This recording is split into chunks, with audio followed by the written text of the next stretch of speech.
Love, the force that shapes destinies, topples empires, and whispers through the corridors of time long after we're gone. Some love stories burn so brightly they become legends, etched not just in history books, but in the very fabric of humanity's collective heart.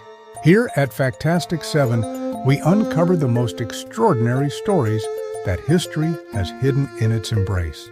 If you've ever felt that flutter in your chest, that feeling that makes poets write and warriors lay down their swords, stay with us on this journey through time. Because these aren't just love stories, they're the romances that rewrote the course of history itself. Number 1. Osiris and Isis, love beyond death. In the dawn of civilization, when gods walked among mortals, Osiris ruled Egypt with wisdom and compassion. By his side stood Isis, not just his queen, but the keeper of his heart. Their love created harmony throughout the land. But such perfection breeds jealousy. Osiris's brother Set, consumed by envy, crafted a beautiful sarcophagus perfectly fitted to Osiris's form. In a moment of betrayal, Set sealed Osiris inside and cast him into the Nile's endless waters. But what Set failed to understand was that true love doesn't surrender, not even to death itself. Isis refused to accept a world without her beloved. With tears flowing like the very Nile that had claimed him, she searched tirelessly, her heart a compass pointing toward the scattered pieces of her love.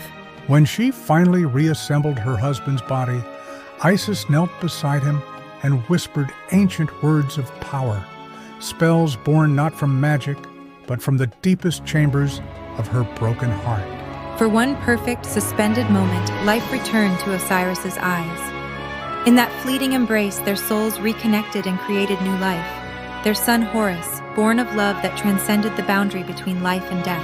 And though Osiris descended to rule the underworld, their bond remained unbroken.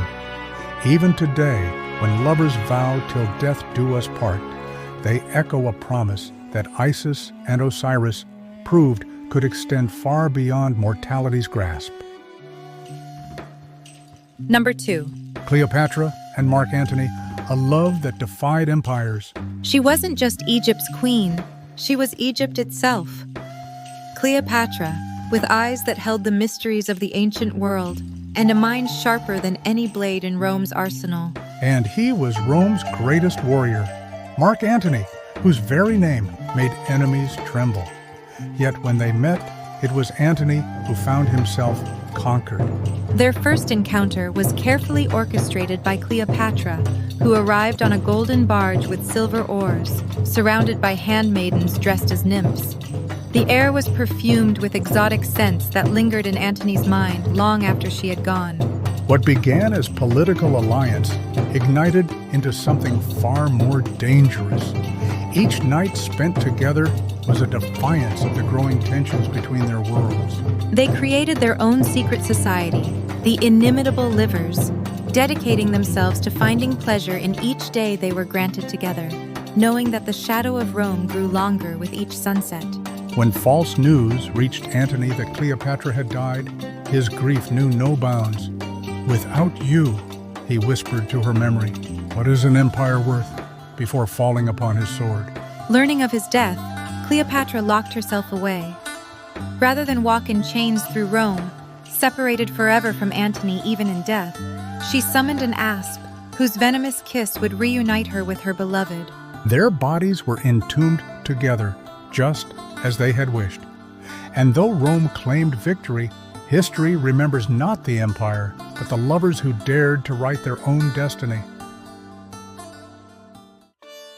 Number 3. Shah Jahan and Mumtaz Mahal, the Taj Mahal love story. In the opulent courts of the Mughal Empire, where arranged marriages were political chess moves, Prince Khurram, later known as Shah Jahan, found something rare, a true soulmate in Arjuman Banu Begum. He named her Mumtaz Mahal, the chosen one of the palace, because for him, she outshone all others like the moon outshines the stars. Though Shah Jahan had other wives, it was Mumtaz who traveled with him, even to war. It was her counsel he sought above all others, her smile that sustained him through the burdens of ruling an empire. When Mumtaz died, giving birth to their 15th child, witnesses say the emperor's hair turned white overnight. For 2 years, he disappeared into grief so profound that when he emerged, the world scarcely recognized him. In his anguish, Shah Jahan made a promise that would take 22 years, 20,000 workers, and 1,000 elephants to fulfill. A monument of white marble that would glow pink at dawn, pearl white in daylight, and silver in moonlight, changing like the facets of their love. The Taj Mahal was more than a tomb. It was a poem in marble, a mathematical miracle, and a promise kept. Every detail, from the perfect symmetry to the inlaid precious stones forming flowers that would never wither, spoke of a love that refused to die.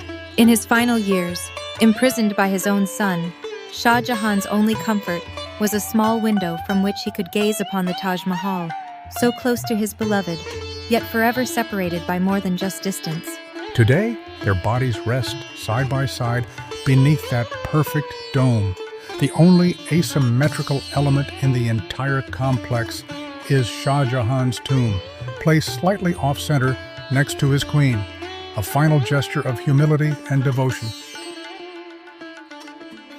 Number 4. Frida Kahlo and Diego Rivera, Passion and Pain. Theirs wasn't a fairy tale romance. It was fire and earthquake, creation and destruction, intertwined so completely that even they couldn't tell where one ended and the other began.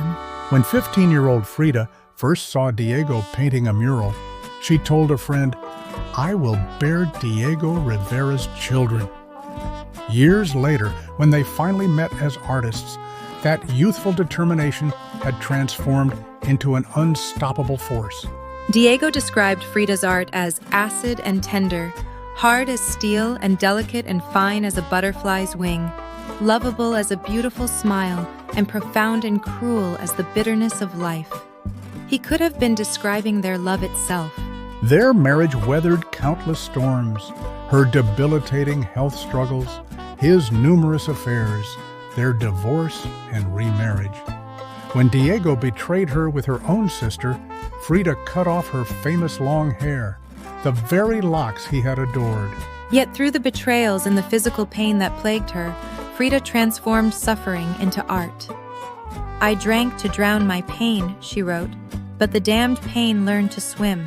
In her diary, beneath a drawing of Diego, Frida wrote, "Diego, truth is so great that I wouldn't like to speak or sleep or listen or love, to feel myself trapped with no fear of blood, outside time and magic, within your own fear and your great anguish, and within the very beating of your heart." Even after her death, Diego kept her shoes beside his bed. He told friends, "I realized the most wonderful part of my life had been my love for Frida." In their passionate chaos, they had found something real, something worth all the pain. Number 5. Pierre and Marie Curie, a love of science and discovery. In a time when women were barred from higher education, Marie Skłodowska arrived in Paris with nothing but determination and a dream. When she met fellow scientist Pierre Curie, she found not just a research partner, but a mind that recognized her brilliance without jealousy or prejudice. Their courtship played out in laboratories and letters. Pierre wrote to Marie, "It would be a beautiful thing to pass through life together, hypnotized in our dreams. Your dream for your country, our dream for humanity, our dream for science." They worked side by side in a leaky shed, handling radioactive materials with bare hands, unaware of the invisible danger. At night, they would walk back to their small apartment and marvel at how the vials in their pockets glowed in the darkness, not knowing this beautiful light was slowly poisoning them both. When they discovered radium and polonium, they chose not to patent their findings. "It belongs to humanity," they said, refusing fortune for the sake of scientific progress. Pierre's sudden death left Marie with 2 young daughters and a shattered heart. Yet, the next day, she returned to their laboratory. Science had been their love language. It would now be her solace. She continued their work alone, becoming the first person to win Nobel Prizes in 2 different sciences. At her Nobel lecture, she said simply, "I am among those who think that science has great beauty. A scientist in his laboratory is not merely a technician. He is also a child placed before natural phenomena, which impress him like a fairy tale." In her journal after Pierre's death, Marie wrote words that capture the essence of their love. "Without you, the lab is nothing but a desert. I have no strength for anything. Nothing interests me except things that are connected with memories of you." Number 6. Richard Burton and Elizabeth Taylor, Hollywood's legendary love. They met on the set of Cleopatra. Elizabeth Taylor, the most beautiful woman in the world, and Richard Burton, with a voice that could make Shakespeare's words burn like fire. Both married to others, they couldn't resist the gravitational pull between them. Their first kiss on camera lasted long after the director called cut. The passion that ignited was so scandalous that the Vatican condemned their erotic vagrancy, and the U.S. government debated banning them from entering the country. Burton bought Taylor the most extraordinary diamonds, the 33-carat Krupp diamond and the 69-carat Taylor-Burton diamond. "I introduced Liz to beer," he joked, "and she introduced me to Bulgari." But beneath the glamour and headlines was something profoundly intimate. Burton wrote to Taylor, "My blind eyes are desperately waiting for the sight of you. You don't realize, of course, how fascinatingly beautiful you have always been, and how strangely you have acquired an added and special and dangerous loveliness." After their first divorce, Burton wrote in his diary, "She was extraordinarily beautiful, and her presence would fill a room with a warmth and radiance that was impossible to ignore." They married twice and divorced twice, unable to live with or without each other. Even after their final separation, they exchanged letters until Burton's death. In his last note to her, he wrote that he was thinking of coming home. Years after his death, Taylor kept his letters by her bedside. "I was a fool to marry so often," she once confessed. "If I had my time over again, I would never do anything but stay with Burton. I adored him." Number 7. Tsar Nicholas II and Alexandra, a royal love and tragedy. Their love began like a fairy tale, the handsome heir to the Russian throne falling for the shy German princess who happened to be Queen Victoria's granddaughter. But fairy tales rarely survive contact with history. Nicholas wrote in his diary after first meeting Alexandra, "It is my dream to one day marry Alex H. I have loved her for a long time, but more deeply and strongly since 1889, when she spent 6 weeks in Petersburg.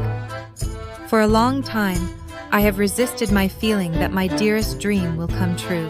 Against the advice of his family, Nicholas waited patiently for Alexandra to convert to Russian Orthodoxy. When she finally agreed, he wrote, "The sun has risen for me. My soul is at peace, deeply love, and am infinitely grateful to Alex." As rulers, they struggled, isolated from their people, misunderstanding the changing tides of history. But as husband and wife, as father and mother, they created a sanctuary of love amidst the growing chaos. Their letters reveal the depth of their connection. Nicholas wrote, "Without you, Sunny Flower, my life would be empty, and I would lose myself utterly." Alexandra responded, "Our souls merged so many years ago, and then God blessed our love with 5 sunbeams." In their final days, imprisoned together in a simple house in Yekaterinburg, they remained devoted.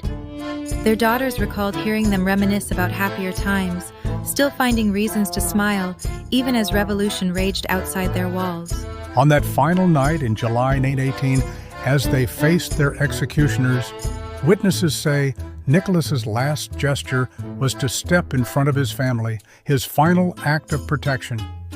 Alexandra made the sign of the cross, her last thoughts not of her lost empire, but of the husband and children beside her. They died as they had lived, together, their hands reaching for each other even in that final moment. In the end, they were not remembered as rulers, but as lovers who chose each other above all else. These weren't just romances, they were revolutions. They built monuments, advanced science, created art, and sometimes changed the course of empires. In a world that often feels cynical, these love stories remind us that what we feel for each other is perhaps the most powerful force in history, more enduring than marble, more precious than diamonds, more revolutionary than war. Which of these love stories resonated most with you? The love that defied death, the passion that created beauty, or the quiet devotion that withstood the test of time?